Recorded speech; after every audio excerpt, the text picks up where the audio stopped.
معنا نهج حياة جئنا تبصرة عن كل ضلال، أعددنا بضع رسالات تحمل نورا للأجيال.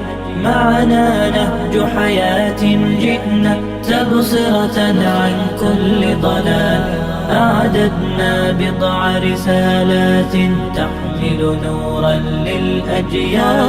ولكي لا ننطفئ هلموا كي نحيي فينا الآمال، نزرع قيما نمحي جهلا للجنة نسعى برضا.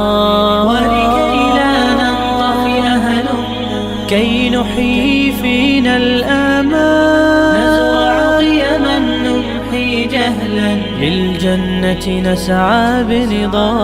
آت الكف يا مسلمنا لا تغرق فالدنيا زوال، فالغاية والهم الأسمى فردوس الرحمن ظلال. فردوس الرحمن ظلال.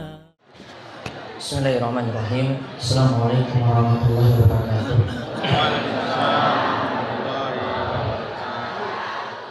Innal hamdalillah nahmaduhu wa nasta'inuhu wa nastaghfiruh wa na'udzu billahi min shururi anfusina wa min sayyiati a'malina. May yahdihillahu fala mudilla lahu wa may yudlil fala hadiyalah.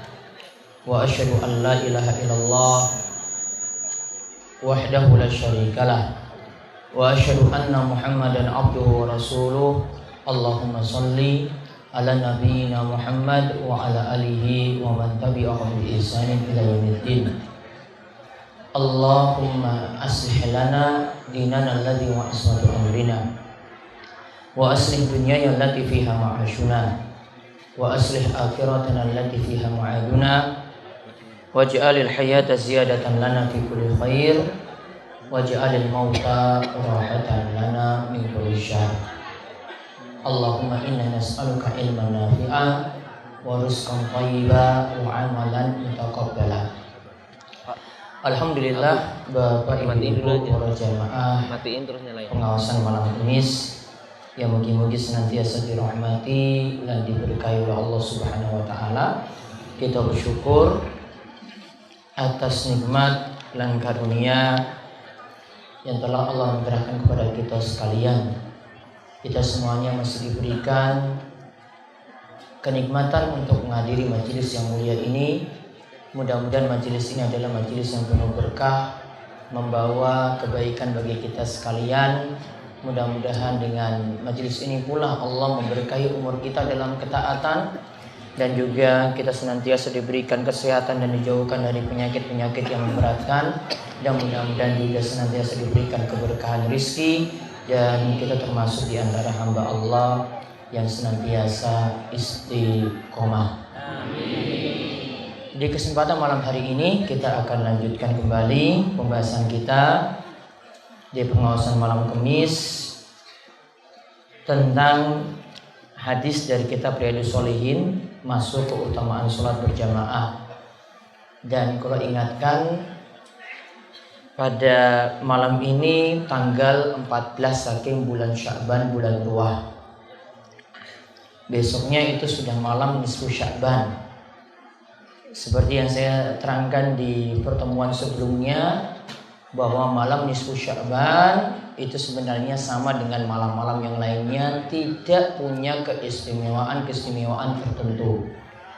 Sehingga kita baiknya tidak mengistimewakan seperti malam-malam yang lain. Tidak kumpul-kumpul di masjid, tidak mengkhususkan puasa pada pertengahan bulan Sya'ban saja, tidak juga melakukan sholat malam yang khusus pada malam nisfu Sya'ban. Kalau sarankan tetap menanggapi hari tersebut seperti hari biasa, sama juga menanggapi nanti pesan-pesan lewat SMS, pesan-pesan lewat WhatsApp, pesan-pesan lewat Facebook dan yang lainnya, anggap saja angin lalu. Karena kita perlu beragama itu lebih ilmiah, disertai dengan dalil. Sehingga yang diharapkan kita bukan banyak amal, namun yang diharapkan adalah bagaimanakah amalan kita itu bisa sesuai dengan tuntunan Nabi kita Muhammad Sallallahu Alaihi Wasallam. Coba perhatikan Bapak Ibu sekalian yang Allah sebutkan dalam surat Al-Mulk ayat kedua, liyabluwakum ayyukum ahsanu amala. Allah itu akan menguji kalian, siapakah di antara kalian itu yang baik amalnya. Dikatakan oleh seorang tabi'in yang bernama Al-Fuzail bin Iyad, ia katakan yang baik amalnya itu adalah jika memenuhi dua syarat, akhlasuhu wa aswabuhu, yaitu yang paling ikhlas, amalannya itu yang paling ikhlas. Kemudian yang kedua, amalannya itu yang paling benar. Apa yang dimaksudkan paling ikhlas? Kata Al-Fudail, beliau katakan yang paling ikhlas yaitu dia harapkan dari amalnya itu ridho Allah Subhanahu wa taala. Sedangkan yang paling benar berarti yang dia lakukan dengan amalannya itu dia mengikuti tuntunan dari Nabi kita Muhammad sallallahu alaihi wasallam. Ingat, ayat ini tidak dikatakan supaya kalian banyak amalnya. Namun ayat ini menyebutkan supaya kalian bagus amalnya. Bagus dengan banyak itu beda. Nggih, banyak dengan banyak bisa jadi ngawur. Cuma ngasal saja beramal. Yang penting saya itu perbanyak zikir. Yang penting saya itu perbanyak baca Quran. Namun kalau bagus, kita inginkan dengan amalan kita itu sesuai dengan tuntunan Nabi kita Muhammad Sallallahu Alaihi Wasallam. Nah, ini yang kita inginkan dengan kajian kita itu seperti itu, berusaha menyesuaikan dengan apa yang diinginkan oleh Allah dan Rasulnya, sehingga inilah yang nanti membuat amalan kita diterima di sisi Allah Subhanahu wa Ta'ala. Nah, sekarang kita lihat materi yang pertama ya Bapak Ibu sekalian, tentang sholat berjamaah, yaitu disebut di sini 27 derajat dalam sholat jamaah. Hadisnya nomor 1064 dari Anas bin Malik. Nanti dibacakan dan nanti kita akan lihat kesimpulan-kesimpulannya. Mohon maaf, ini edisi kali ini tulisannya agak kecil ini. Ya, tulisannya cilik. Ya, namun karena di bagian belakang itu ada tuntunan sholat tarawih, saya nggak bisa potong, sehingga saya buat satu lembar seperti itu. Taib, dibacakan.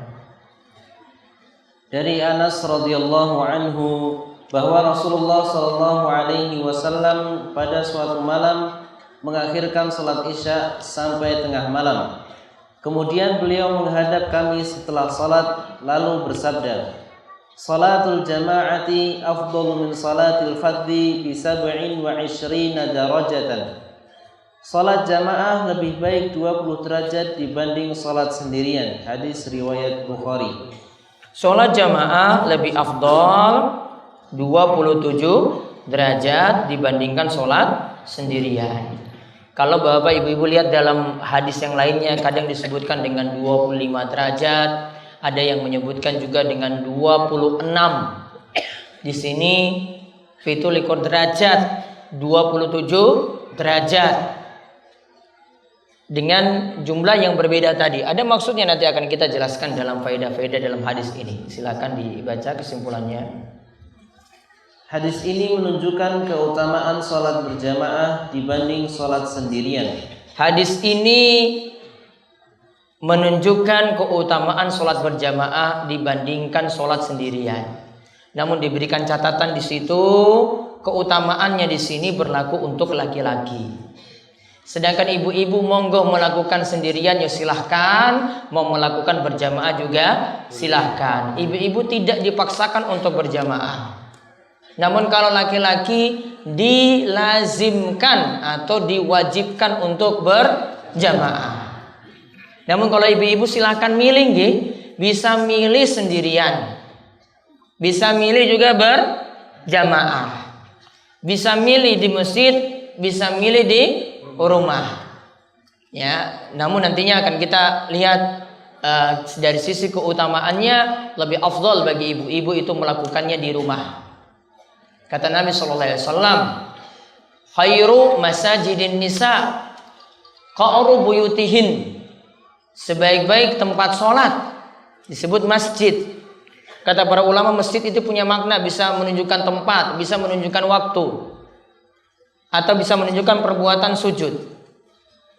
Yaitu sebaik-baik tempat atau sebaik-baik waktu sholat, yaitu ketika seorang wanita itu berada di bagian dalam dari rumahnya. Maka makin masuk, makin tidak terlihat, wanita itu lebih baik.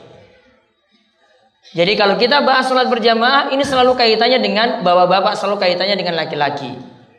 Di antara dalilnya ketika Nabi SAW menyebutkan berlipat-lipatnya ini, Nabi SAW tambahkan dengan, disebutkan dalam hadis dengan istilah ditambahkan rijal.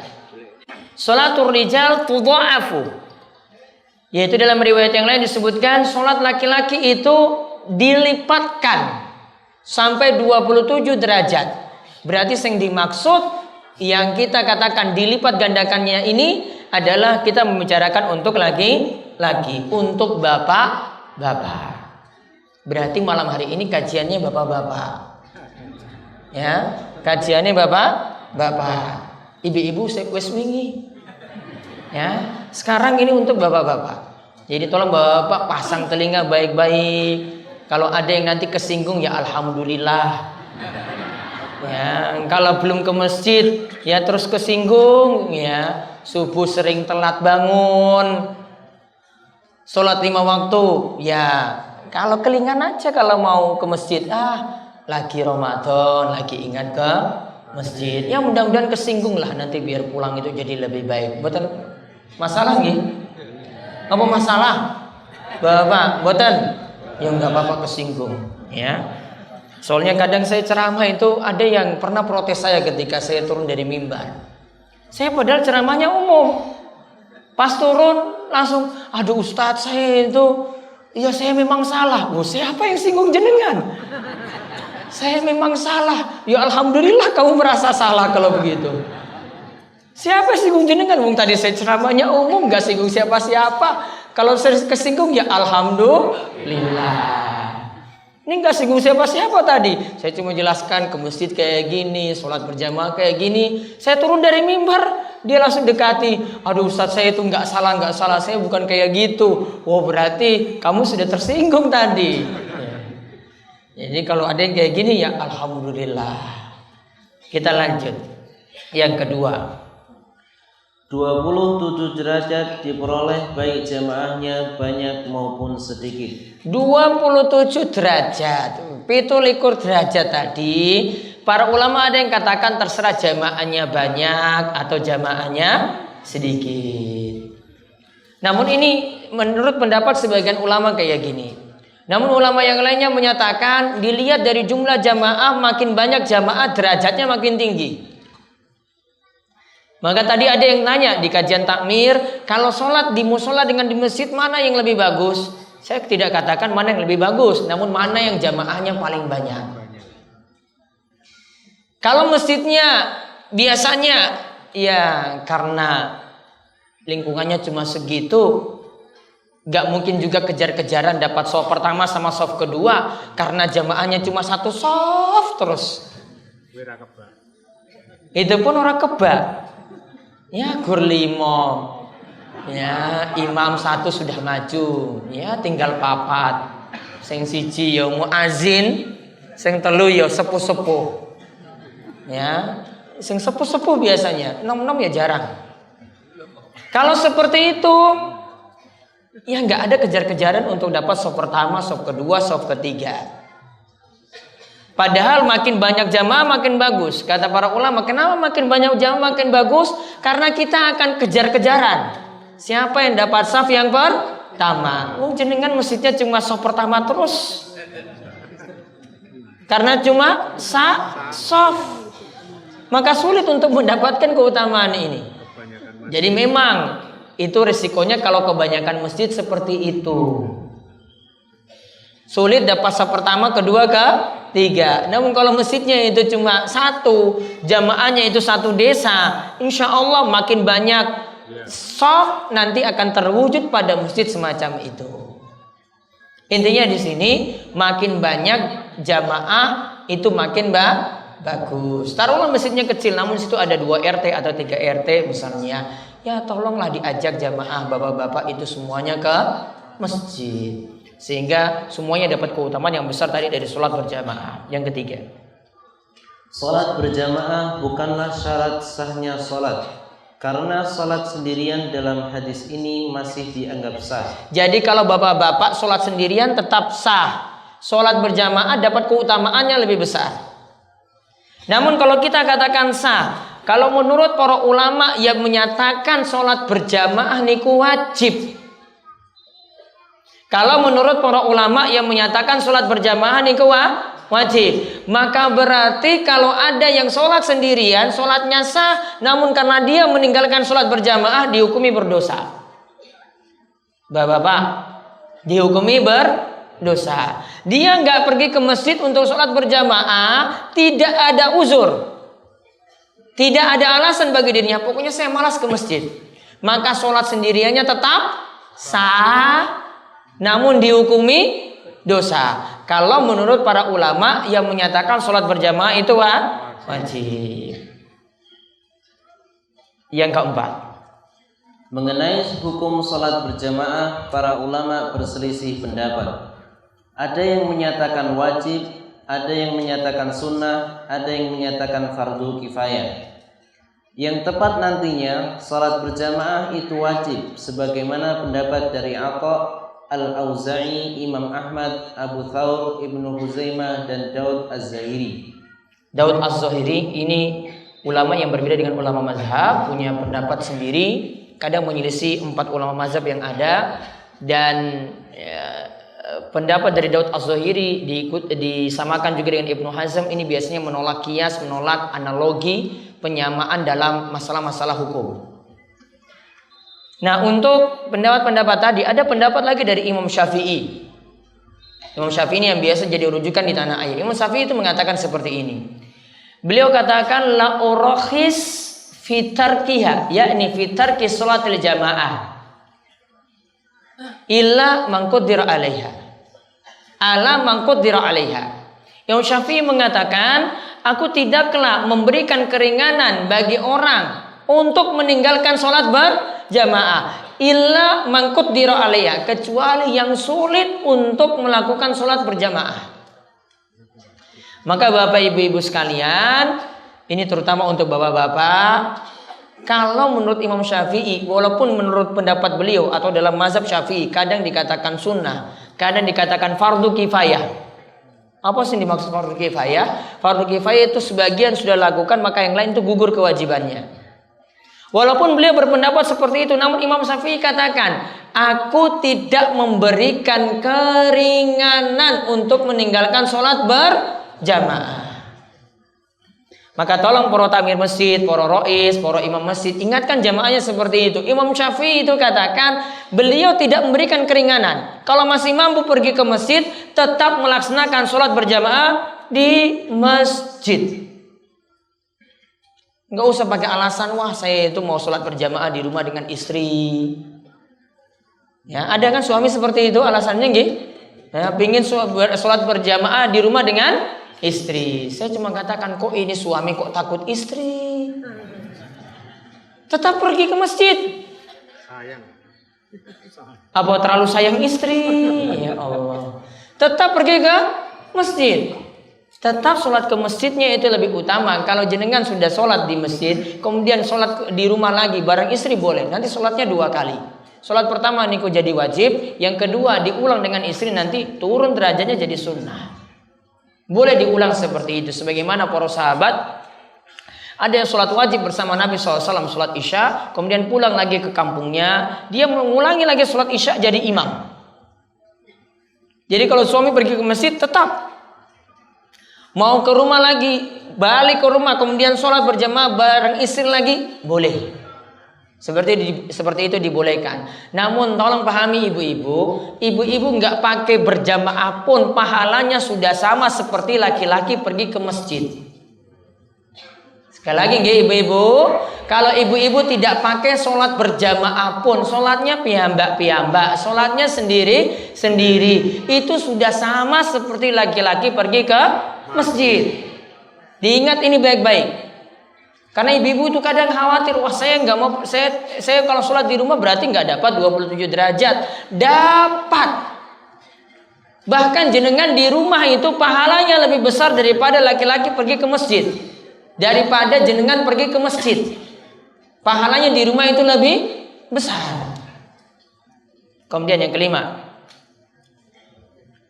27 derajat sebagai pahala salat berjamaah ditujukan pada laki-laki sebagaimana penggabungan dengan hadis yang lain. Kalau kita bahas 27 derajat maka ditujukan pada laki-laki. Nah di bawahnya itu ada manfaat salat berjamaah. Nanti bapak baca sendiri nggih. Manfaatnya itu seperti apa? Sekarang demikian kita tutup kalian doa kafaratul majelis. Monggo. Subhanakallahumma bihamdika asyhadu an la ilaha illa anta astaghfiruka wa atubu ilaik. Assalamualaikum warahmatullahi wabarakatuh.